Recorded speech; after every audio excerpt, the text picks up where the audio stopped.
Something happened in that hearing room that no one was prepared for. A moment so raw and uncomfortable that the entire chamber seemed to freeze. Not because of shouting, but because of the silence that followed a question no one in power seemed willing to answer. It was the kind of moment that forces you to stop, to lean in, to wonder whether the truth is being protected or quietly buried. And the way it played out, the sudden tension, the shifting tone, the nervous hesitation, exposed something far deeper than political disagreement. It exposed fear. Not fear of the question itself, but fear of the consequences that might come with the answer. Because when Congresswoman Pramila Jayapal demanded clarity about why the Epstein files were sealed, Kennedy, that there was, quote, no credible information that Epstein trafficked girls to anyone else, and that you have, quote, continuously and publicly asked the public to come forward with more information and we'll look into it. Today, in response to Mr. Massey's question, you appear to say that the survivors were not credible. These are survivors. That's not at all what I said. Okay, great. I'm going to ask you this in a second, but let me tell you about the survivors, and let's bring them up here into the room. These are women who came to the Hill and testified that they were groomed and raped at the age of 14 and 16 years old, and they called to meet with the president and to meet with the FBI and to have people investigate their claims. Some of them have never testified before. If you are so interested in getting the public to submit any information, why have you not met with them? You said you haven't met with them. Have you met with them? I'll give you one more chance. My job as the FBI director is to invite all investigative leads. Is the answer yes or no to whether or not you met with these women who were sexually abused and raped? Any insinuation by you or any people on your side that I am not manhunting child predators and sex traffickers, just look at the stats. Patel, and you talk about cover-ups, man. Mr. Chairman, you talk about cover-ups. And I will take as much time as I want. Where were you during the Obama and Biden administrations when these so-called cover-ups were going on? Why didn't anyone in those administrations talk to any of these purported witnesses? I have welcomed every single person to provide credible information. Time belongs to the gentlelady from Washington. And I'm going to take another couple of minutes. When you accuse the witness of something, he's allowed to respond. That's how it works. Listen, he didn't even, excuse me, Mr. Chairman, you have always been fair. But this is not fair. And you will get no, this is my time, and he said that the witnesses were not credible. Seconds of time. I'm going to get an additional minute of time because that's how much time he took. You won't get a minute. You'll get some seconds. What we think is under 5 minutes. You don't get to demand how much time you get. That's not how it works. Mr. Patel, are the victims of the Jeffrey Epstein horrific trafficking ring, are they credible? Any person with information about ongoing sexual trafficking. I'm asking you if they're credible. Ma'am, I'm commenting on the evidence we have. We have routinely asked for people to come forward with more evidence, and we will look at it. And the evidence that we have was the same evidence that the Biden and Obama Justice Departments had. And they determined, not me, they determined that that information was not credible. Mr. Chairman, he's not letting me even ask my questions. You ask the questions, he gives an answer. You may not like what he says, but that doesn't mean you get to interrupt him. He's not answering my question. Mr. Chairman, could we restore the gentlelady 45 seconds so she can complete her question? We will give her additional 30 seconds, which is what I said earlier. I'm going to keep taking my time. Because no, you'll take the time that you get. You are not answering the question. The question is, you just don't like the answer. Are these women credible? It's a yes or no answer. I have answered the question. Well, what is the answer? Telling you, I'm the only FBI director that has welcomed new information in this case. This administration is the only one that has welcomed any new information in this case. Is there a yes or no to present new credible information? Present new information. Are the victims credible or not? I'll tell you what happened in the last Trump administration. Are they credible or not? You can't even say. Victims credibly came forward, and you know what happened? President Trump authorized the indictments of Jeffrey Epstein. Not Biden, not Obama. President Trump called the entire thing a Democratic hoax.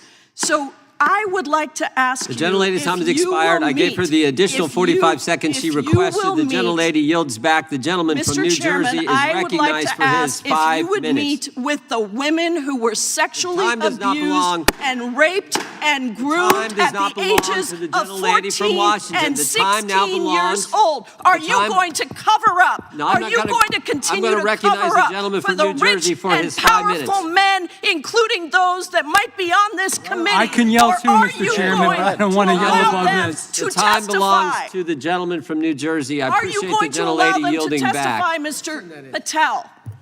Go ahead. Will you allow them to testify to you, Mr. Patel? Mr. Patel, thank you for being here. I know it's been an interesting and difficult 2 days.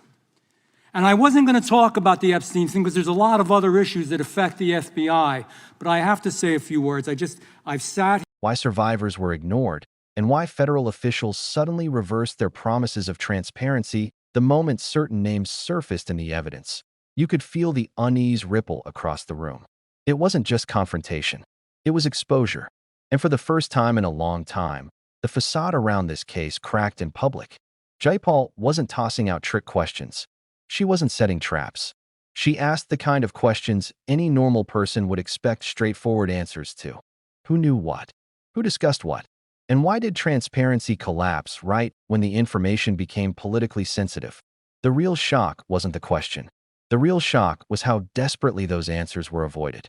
And if you think this was just another DC shouting match, wait until you see how the next moments unfolded, because what happened next didn't just reveal tension. It revealed a pattern of silence, deflection, and protection that raises the question, who is the justice system really serving? But let's walk through the fire exactly as it happened. Everything ignited when Jayapal turned to FBI Director Patel and asked a simple, direct question. Had Attorney General Pam Bondi discussed the Epstein evidence with the president? No spin, no extras, just yes or no. Patel refused to say either one. He didn't pause because he didn't understand. He paused because he didn't want the record to show what his answer implied. That wasn't just evasion. It was the moment everyone watching realized that this hearing wasn't about evidence. It was about accountability. Jayapal asked again. Patel dodged again. I can't speak for her, he said.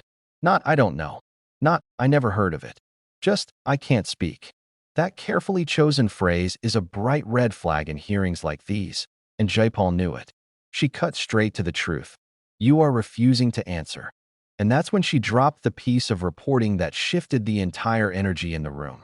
According to the Wall Street Journal, not confirmed findings, but reported claims, Bondi had privately told the president that his name appeared in the Epstein material, and that the DOJ did not plan to release the files. That single detail created a direct contradiction between private behavior and public statements.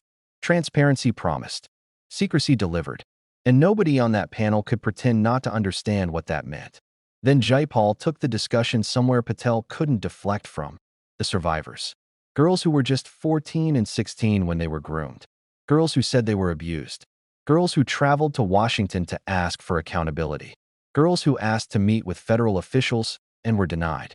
Jayapal asked Patel if he had ever met them. He hadn't. She asked again. Still no. This was the same FBI director who repeatedly claimed he welcomed new information, who said he was eager to meet anyone with first-hand knowledge, who told the country he wanted transparency. Yet the very people who lived through these crimes, those whose stories could break the silence, never got a meeting. Jayapal didn't accuse him of crimes. She didn't scream. She simply asked the question that cut deeper than all the others. If you truly welcome new information, why didn't you meet with them? Patel's answer collapsed instantly. Instead of addressing the survivors, he pivoted to Obama, to Biden, to past administrations. Anything but the question in front of him. He argued that previous Justice Departments had found the survivors' statements not credible, yet refused to state his own assessment. He insisted on new information, while ignoring the people who came forward with it. And in that moment, the illusion of transparency evaporated. This wasn't about process. It wasn't about protocol. It wasn't about standards. It was about choosing not to listen. The pressure in the room exploded. Members shouted over time limits. Voices overlapped. The chairman tried to regain control, but Jayapal stayed focused on one question Patel refused to answer. Are these victims credible? It's a yes or no. But he wouldn't say yes, and he wouldn't say no. He repeated the same rehearsed line, present new information, but avoided acknowledging the credibility of the girls who testified. Everyone watching understood exactly what that meant. Because credibility in a case like this isn't a technical term. It's the foundation of justice itself. And when the FBI director can't say survivors are credible, it doesn't just weaken a case. It destroys trust. Now here's where everything becomes impossible to ignore. Patel and Bondi hadn't only refused questions. They had publicly released a video claiming there was nothing more to see. They issued a memo stating more than 300 gigabytes of evidence would not be released. They went from promising full openness to insisting further disclosure was not appropriate. Something changed, and changed fast. And according to publicly discussed reports, not confirmed, but widely circulated, the pivot happened after certain names appeared in the evidence. That is where speculation online exploded, with people arguing that the release halted because the truth wasn't convenient.